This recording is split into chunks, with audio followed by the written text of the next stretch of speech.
Welcome to the Stretch to Go podcast. My name is Ian Ray, your host. Today I have Kate Corleison, founder and creator of Krane, based in Melbourne, Victoria, Australia. Kate, welcome back to the Stretch to Go podcast. Thanks for having me. All right. Kate, we were kind of talking a little bit before what we want to talk about because we have the spring summer collection, which I'm here in the US, you're in Australia, but your new collections basically have been releasing, dropping, and you still have some coming out soon. But let's kind of talk about your shoes that you have currently out that's been released, and some of the shoes that will be released. So today I have these neon lows, correct? No, sorry, the white paper cranes. Yeah, the white cranes. I've got some too. I have the vintage boots here with me. Yeah, the vintage boots. That's our second lot of those, and they're almost gone again. Definitely one of our most popular plain pairs that we have. Yeah. And then we have the snug boots. Yeah, they're coming up for us, so probably right before you guys hit summer, but right before our winter. Yeah, they're nice and like lined with terry cotton, and then I've got the zip down the side, elastic laces. So Yes. you just put your foot in and then maybe adjust the laces to what you like, and you'll never have to do your laces again. Yeah, which I appreciate because, like I say, once again, I think that's one of the things about just wearing shoes is just you have to go, you need to go, and yeah, this is easy to put on for sure with the zips and the Velcro Yeah, to kind of secure it right yeah. there at the ankle. Yeah, so I'm really excited about that one because it's a redesign of an old pair we had a few years ago, but that one is an all vegan model as well. So we've been getting into making a lot more non-leather pairs along with our leather range, but we have such a big demand for like that variety. It's been good to. Why is that? I guess like for you in the years of making barefoot shoes, like you've seen probably more vegan leather coming out. Is there just like cheaper? Is it like better quality? Like what's the advantage of having a vegan leather, I guess, year round and so forth? Well, the vegan leather that we use took years to find, and like you say, there are some really nasty, cheap, plasticky vegan leathers out there. This one was more eco-friendly, it's more breathable, it's made in a way that uses water instead of chemicals to like put like if it's white or black or whatever. So this is also a vegan model, but for us, like we really want to have the range of cotton as well, so cotton pairs or other fabrics. We use denim, that kind of thing, canvas. Some of the shoes that are out now, like these, have the printed cotton on them, and so that's Mm-hmm. vegan leather there. So yeah, so vegan for us means all sorts of things. Like these ones are coming, that's all cotton, so just a really nice light slip on. This is a style that I designed like way back when I first began, so like the tiny little ones, and now they're sort of, for the bigger kids, still foot shaped, slip on. Yeah. But yeah, the vegan leather has been a game changer. We use that on all our school shoes. Like our school shoes are one of our biggest sellers, like the black pairs that we have. And it's really durable compared to leather. Like the surface doesn't scratch or scrape off, so you're not using polish as much on them. And yeah. So wait for those school shoes kind of help me to figure out like when does the influx of school shoes like go up? Is it like when school starts in like summer, like before summer, or is it like more like what part of the year? Because people have to buy these school shoes if they're attending public school and whatnot, right? Yeah, so over here, maybe more than the US, we have uniforms. Lots of schools have uniforms, and they'll require like a black shoe or a white shoe. My daughter's just started high school, so she's wearing a new sample pair. It's actually leather with a slightly thicker sole, so it's for safety for like food tech and metal, like the classes that they do during the year. January for us is probably the month because we head back to school at the end of January for the new year, and every Boxing Day, we start like a school shoe sale. So we have like a little, you know, 48-hour or 1 week sale where we do probably 20% off our school styles. So between Christmas and the first or second week of January, that's probably the biggest period for school shoes, but it is all year long. So whenever someone grows out or needs one, we've got sort of constant school shoe sales. Yeah, must be very very busy from Christmas all the way through the month of December into January. Yeah. Yeah. Yep. I find like the end of December is almost busier than like that Christmas period because obviously there's Black Friday, which that's busier, and then we have like this nice little kind of drop off between then and Christmas. So we have a couple of weeks of just being a little bit more quiet and preparing for back to school. So I know, talking about going back to school for you, your daughter. We are talking about a little bit about what she's getting into right now. Kind of personal life for you is like your daughter just started lacrosse, and then of course trying to find shoes for her for cleats. I Yeah. know there are cleats on the market for barefoot shoes, but it's not available everywhere, or it's not as readily in stock. Yeah. Kind of tell me from your perspective of a parent finding barefoot cleats, or something that's anatomically foot shaped for kids growing feet, because they are one, they're growing, so you don't want to you want to make sure that you're in the best shoes for them, the cleats, but at the same time, you're like, okay, I don't want to be too expensive where I'm like, so there's a balance, right? As a parent, because I'm sure there's a lot of parents out there who are probably experiencing the same thing. Like they will like to find alternative options for cleats, because cleats are notorious for how narrow, tight So at now. the toe box. So tell us, in your perspective, what you've been going through on the market of just trying to find cleats for your daughter. Well, because yeah, so she started pre-season training, and lacrosse is a winter sport. So in Melbourne, winter is cold, it's wet, it's damp, so they need the cleats on the grass to grip. And I had a look around online. Like I know there are now several companies who make cleats, but everyone I looked at was either not the size wasn't available, or it was still in development, or it's promising to come in April or May. And then when I look at the conversion of Australian dollars to US or wherever they're based, the price goes up to about 350 Australian dollars before shipping. So you got to take that into account too. Like she is 12, she has a woman's 10 size foot already, so, quite a large foot, and is still growing.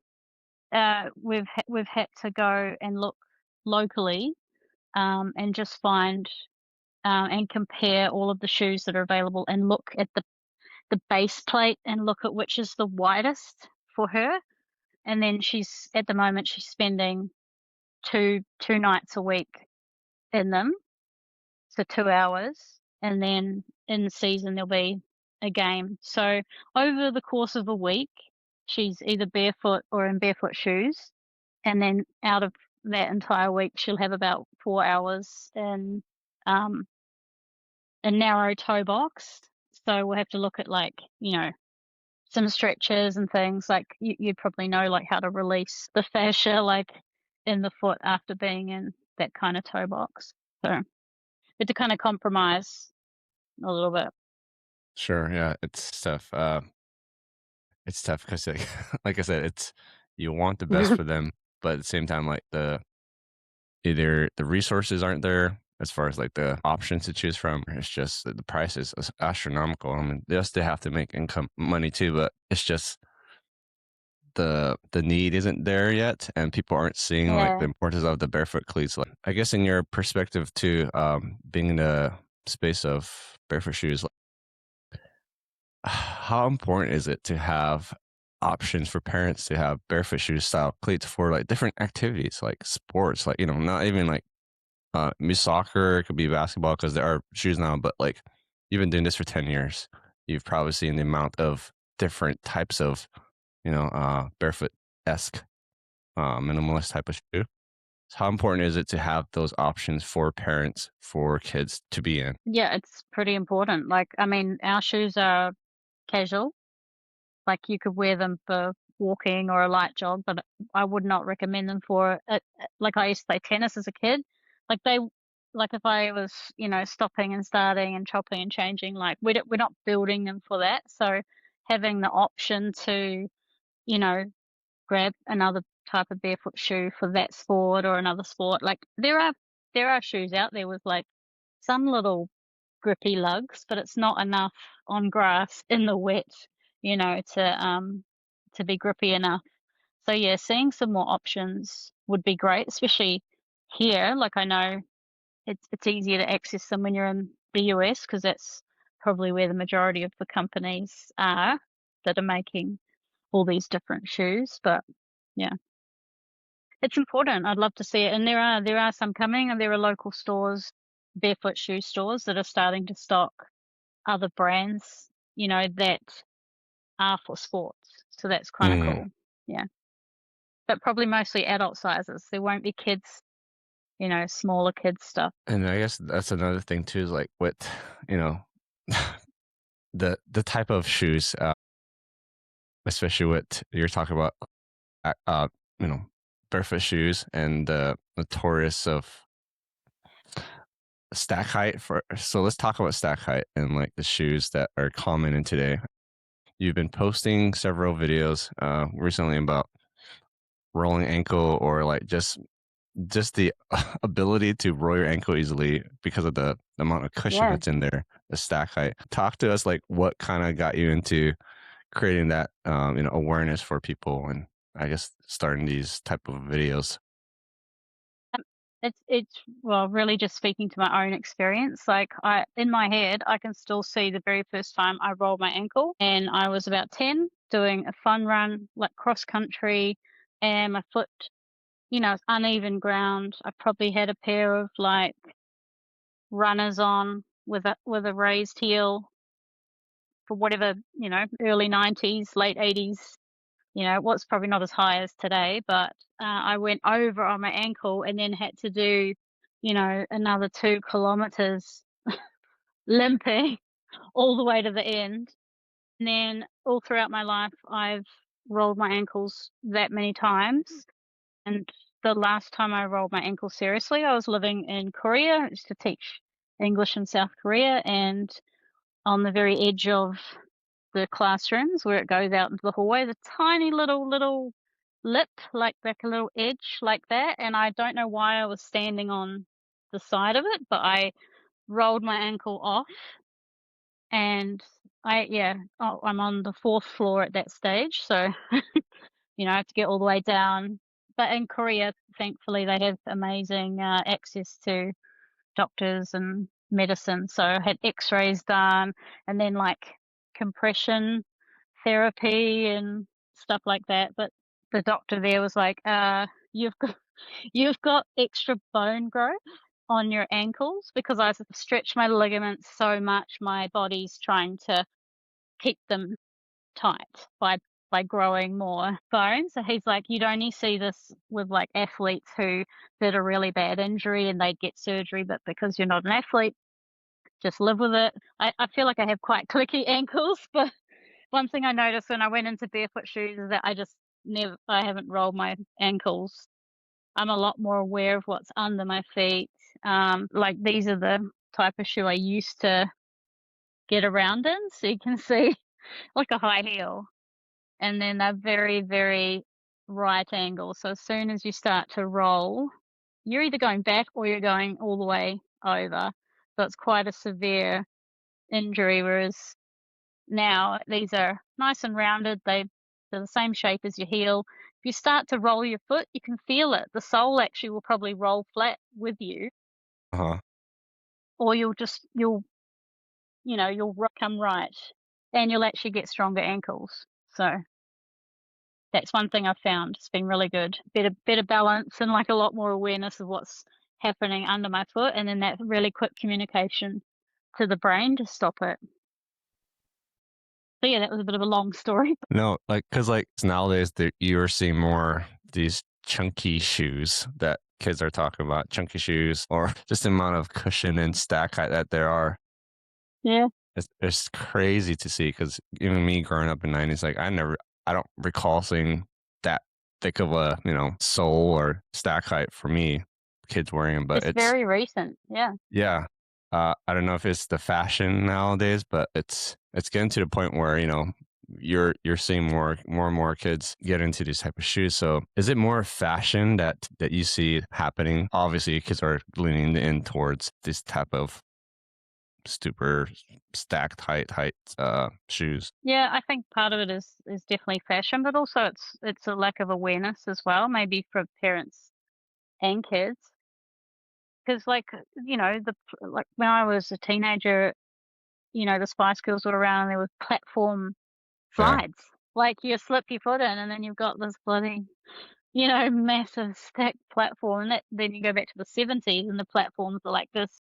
It's kind of, it is a fashion thing, but also it's now that we know better, it's like, why aren't companies actually doing better? Like, why do we keep doing that? And I think with the running shoes, with the really thick soles, like, I think they're just trying to engineer like the fastest time. They're mm, trying to put, like the really fast runners in Africa and how fast they are without shoes or very thin soles.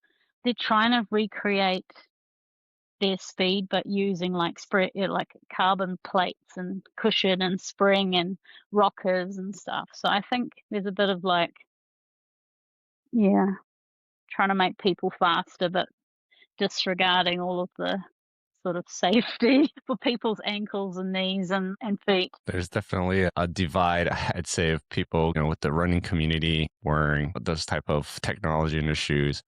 And then there's those who are like, more in the born to run type of where they know the importance of the foot and like how it's supposed to move. But yeah, that's very interesting. I'm an avid runner, but I don't run often to compete. But yes, I've heard of stories of athletes saying I train in barefoot shoes or without shoes, but then I wear them only for race days. But then there are people who wear those type of thick soles shoes Yeah, daily, to the and those coffee running shop. shoes.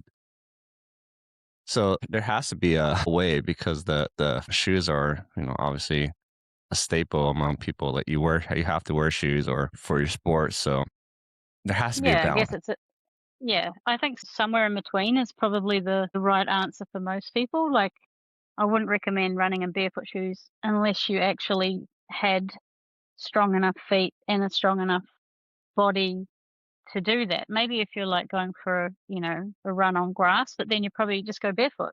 It's more fun that Hmm. way. But yeah, I think it's just sort of become, I don't know, a race to be the most extreme or the craziest. Like you get a lot of attention if you do something out there. And some of those soles are, I'm like, what the heck? The ones that don't even have the sole in the back, it's like just the big cushion in the front, and then it's really yeah, I don't know. Strange. And then for you, But yeah. I guess for your brand, I know kind of switching gears, but I know you have some pairs that are coming out or that have been released. So let's talk about also the some of the I guess if you have some of the models with you, what are some of the things that are coming out soon that hasn't been released yet? If you want to kind of share with us. Yep. Uh, well, the ones you've got there, the white cranes. So this is our next drop. You can see the Chelsea boot version there. So these are coming, I think, about 10th of April, and they've got like our paper crane logo crane printed on them in the colours of the rainbow salt. A bit of a fun corduroy back, nice terry cotton lining. Like our every order generally do like we call them lows, like the low sneaker. So like we do a white low. We have our all white one, and Uh-huh. then we'll do something like this is all going to fall down now. We'll do something like this where it's got just a coloured lace or a different coloured back, and we'll put the rainbow like in reverse, front to Uh, back, and then further down the road, we've got like this one coming. It's like the rainbow, and we call it confetti style. Yeah, mint, mint lining.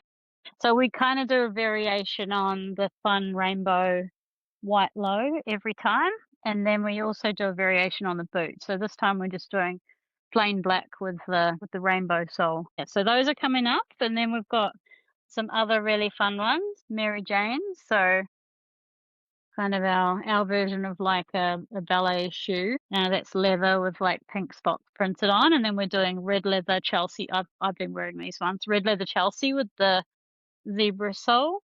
Mm-hmm. So yeah, some really fun, colourful stuff coming. Exactly. Yeah. Oh, there's more. Do you want to see more? Sure. All right. Well, Show and I was tell. showing you. I was showing you these ones. You've got the snug boots there, so they'll come out.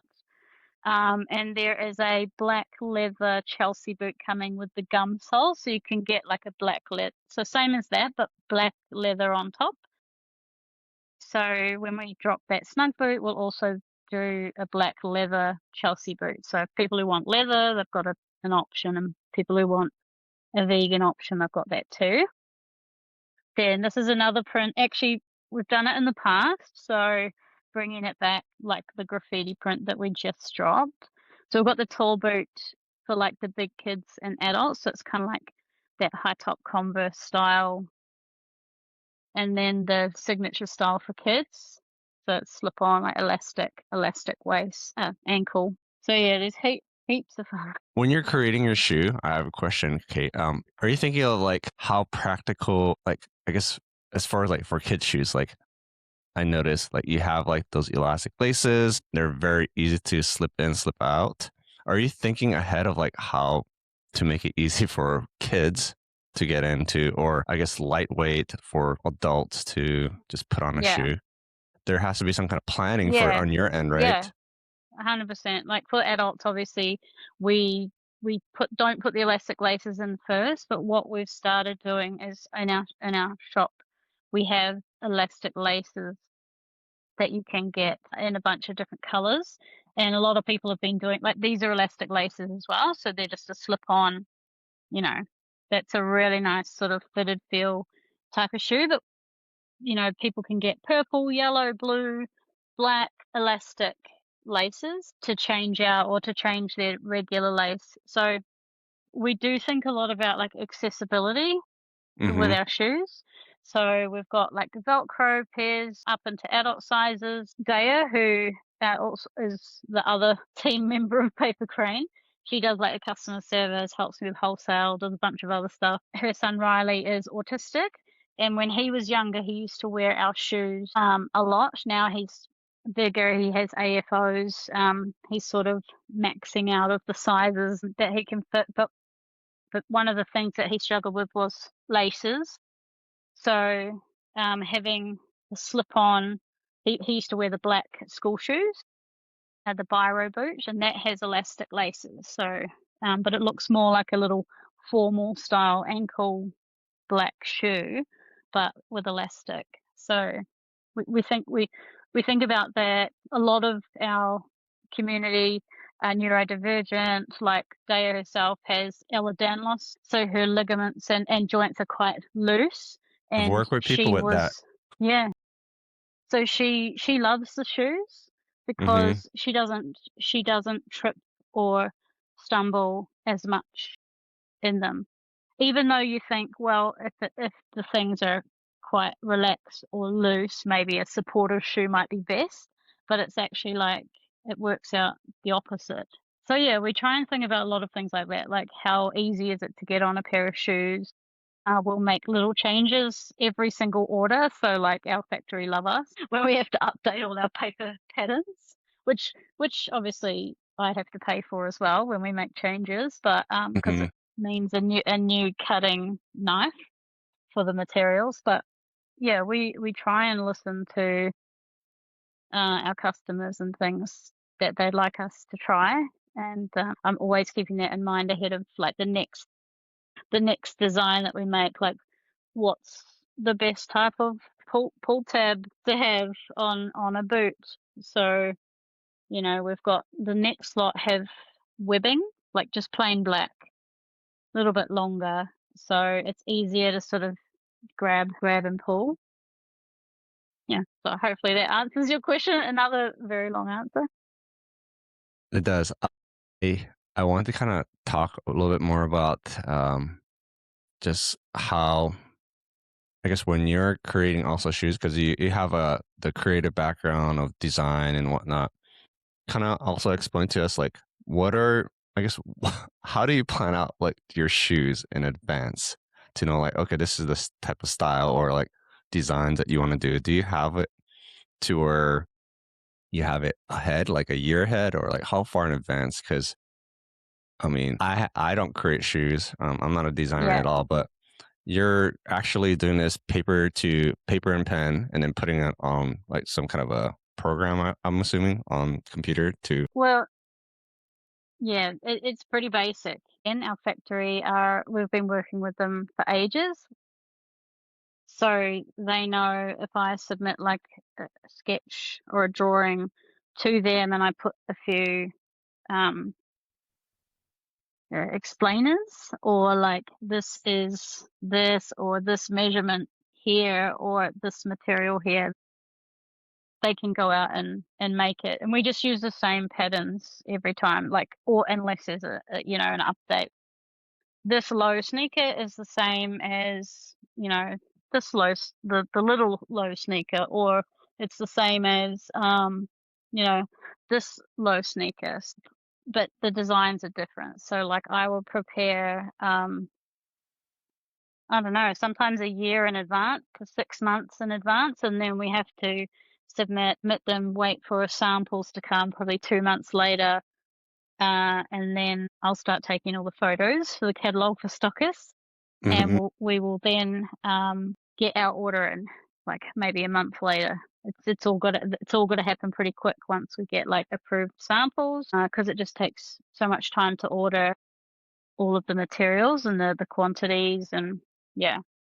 But generally, when I'm designing a collection, it doesn't always make sense, but I will try and, like, for economies of scale, we'll do the same red leather, or we'll always use the same white vegan material so that it's easier for the factory. But yeah, I probably don't do it the right way. I just do it my way, the only way I know how to do it. And then I think we're very lucky with the factory that we have. Like, they're obviously talented shoemakers. So between the two of us, we can get the shoe the way we want. So if I don't know the technical term for something, they do. Yeah, I just have to sort of say, hey, this part here, and they'll be like, oh, da, da, da, da, da. So yeah, So obviously you've been constant communication with them and like having to go back and forth with revisions or like edits of what the final end product is, right? From creation to actual having it in your hand. yeah. So Yeah, the sample stage is really important because I can think it looks really awesome on paper or mhm. on the computer screen. And then when it's made, it's like, oh no, it does not look the way I wanted it to look. So let's try a different color on the toe, or let's try, you know, something else here, or yeah. So the sampling stage is important. But yeah, if you have revisions, then that can really hold everything up. So sometimes I'll push styles off until the next order, so that there's time to sort of work on them. But yeah, like the snug boot that you have there, my daughter, again, her fashion sense is really like alternative. So she really wants those boots, the big black boots with the big soles, the tall, the zippers and the buckles and the studs and the chains. And so she has some things like this that she hangs off those boots. So you can kind of clip it to the back ring, and then you clip it around the front lace. So she does that. So this boot will be heading in a slightly different direction, so that I can give her the boot that she wants, but it's still barefoot. So yeah, we're gonna play around a bit with what we can do with that sort of tall. And I see like you do a lot of collaborations with artists, with the other influencers and whatnot on creating or like at least promoting. Like you do a lot, right? Yeah, Is that maybe. yeah? Because I'm always intrigued with artists and creatives of how when they're combining like two different worlds or the same different aspects of creative designs, like how do you go about finding like the right type of people to collaborate and work with? I think like, well, this one here, Di Nowinski, who we worked with, she's actually like, she's lives in the next suburb over from Hmm. me, and she's she's an artist, but she used to make jewelry. That's how I found her, like really cool, colorful, like smiley faces or stars or things like that. And then she got into resin art, what we find like this kind of thing. So like her vibe was kind of really similar to um our vibe, and then she also does 3D printing. It's like little 3D printer. So I've been a customer of hers for a long time, and then she did this chick series of um painting, and I was Hmm. like, man, they would be so cool on shoes. And she's like, yeah, like, you know, she's like, I would love that. And I'm like, okay, like different send me a link to whatever and I'll pick some. So we ended up with like this color, so a little bit more neutral, Hmm. and this one. And then next time we've got one more print, so it's kind of like this kind of thing. But I also want to do this style with this. So yeah, I just did a few mock-ups, like different prints in different places, and yeah, the factory made samples, and then yeah, that's pretty much it. But I just think like we yeah, we work with people who um have that kind of same vibe, I think. Yeah. But yeah, the other collaborations are a little bit different, a little bit not based on their art. It's just been based on they've seen probably that shoe there, Hmm. the Just Don't, and that's appealed to them, and then they're like, can I maybe do something with you like that? And I think I'm going to do less of those type of collaborations. Like these ones are really like where we actually collaborate with my work and their work, and then we get something really special. So this colorway, the adult pairs are almost sold out. These ones too, we had more of these because they go all the way up into EU 46, so they're really cool. Yeah, but yeah, I just think I just start talking to them and say, hey, would you ever want to do a collaboration? And then we work it out from there.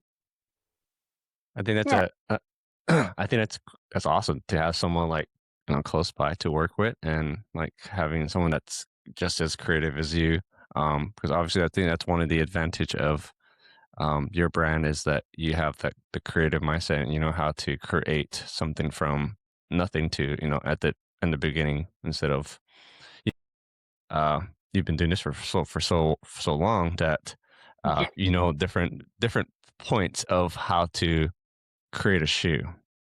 And yeah. so I mean, I'm still going to learn the hard way every single time, but mhm, you know, but we've got like our soles now. Like we've got like this is what a sole looks like without a shoe on it. So it's literally like three 3 to 4 millimeters of very flexible rubber.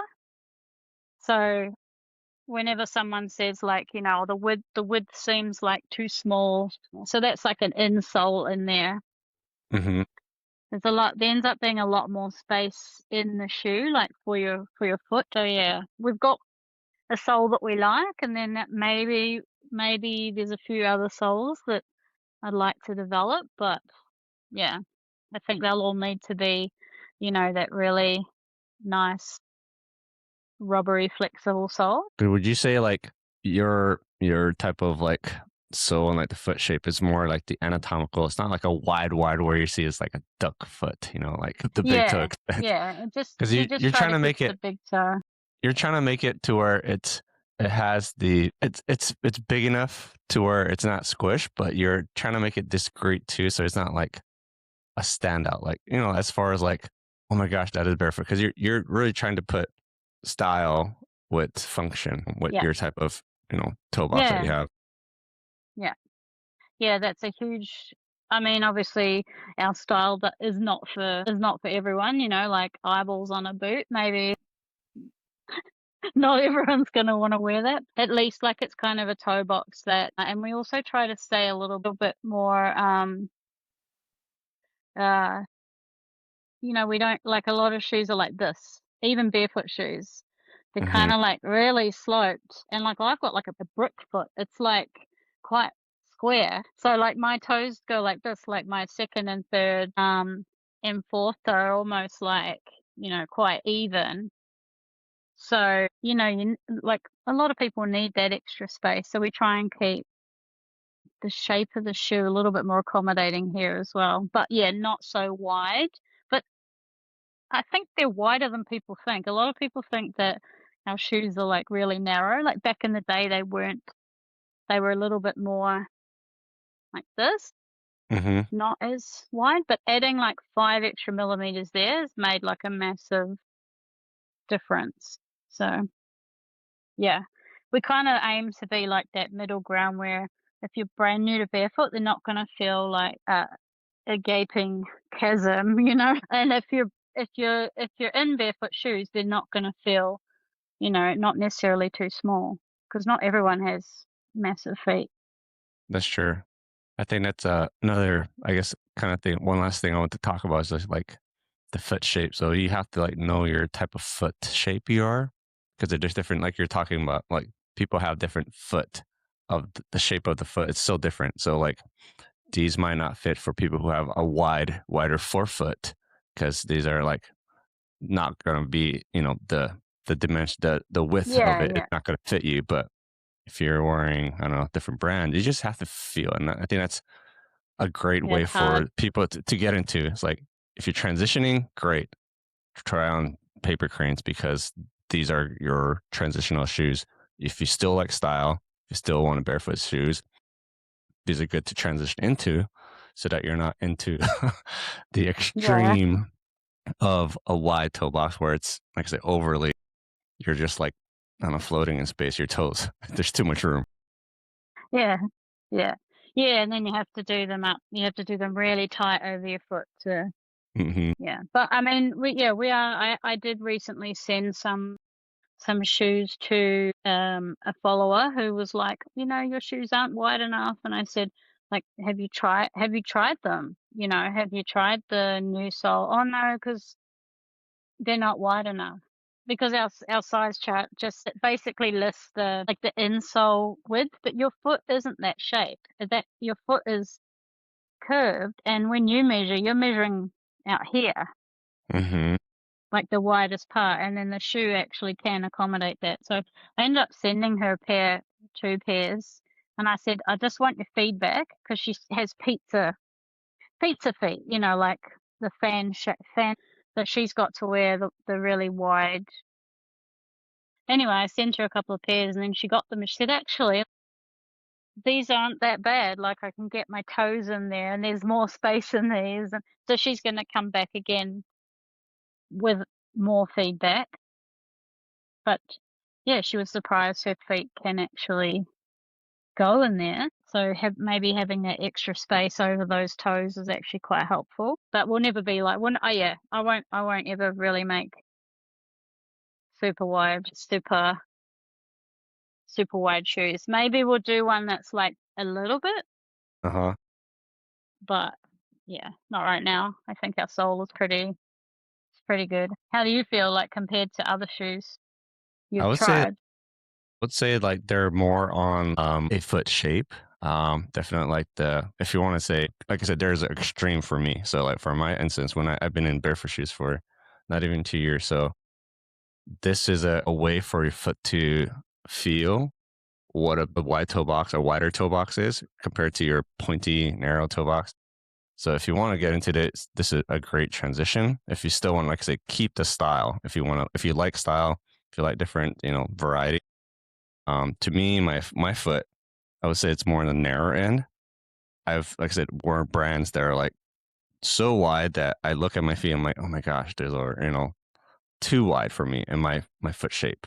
So I think there's two different extremes. What you have, different brands who are more notorious for a narrow toe space. There's just so many different. That's the cool thing about what I do Yeah. is like I wear these shoes. I'm also getting feedback. I'm giving feedback for people for brands to say, hey, this is probably great for different type of people, for shapes. But I would say this is more the anatomical shape than a wide toe box. Thank goodness I don't have a wide where it's a duck foot. It's more of a regular foot shape. So, but transition wise, it's been helpful for me. I mean, these are still one of my rotations that I wear in and out. That's cool. Yeah. And then, lastly, to close off, what do you have to share for the last few things as far as what people should expect to see in the coming months, or how they can continue to stay subscribed? Do you have a newsletter? Obviously, um, drops. So if you want to share with people how they can stay tuned, be informed about newer drops that you have, more announcements. So yeah, we have a newsletter. I think if you go to our website, there's a little pop up. If you're not subscribed, yeah, it will give you like a 10% code to use. So if there's a shoe that you want, sign up like right before the drop, because I think the code is like short use. But we will give you another 10% code if you don't get to use it. So yeah, you can sign up to the newsletter like maybe every month. There might be 4 emails that go out. And then yeah, I'm on Instagram a lot. I'm trying to post on TikTok every now and again. um, Instagram and TikTok, Paper Krane _ PK, and Facebook is just Paper Krane, Krane with a K. And that's pretty much it. Yeah. If you subscribe to the newsletter, you'll get a heads up email about whatever drop is coming, and then you'll get like a bang on that time that they go live, an email will go and say, hey, it's live. And then sometimes we will do like subscriber only early access to something, or deals, things like that. So yeah, Good. All right. So, that's pretty much it. well, we'll be for those of you, this podcast probably will be released soon. So keep your ears and eyes tuned and follow more. So thanks again, Kate, for being back again on the Stretch to Go podcast. Thanks for having me.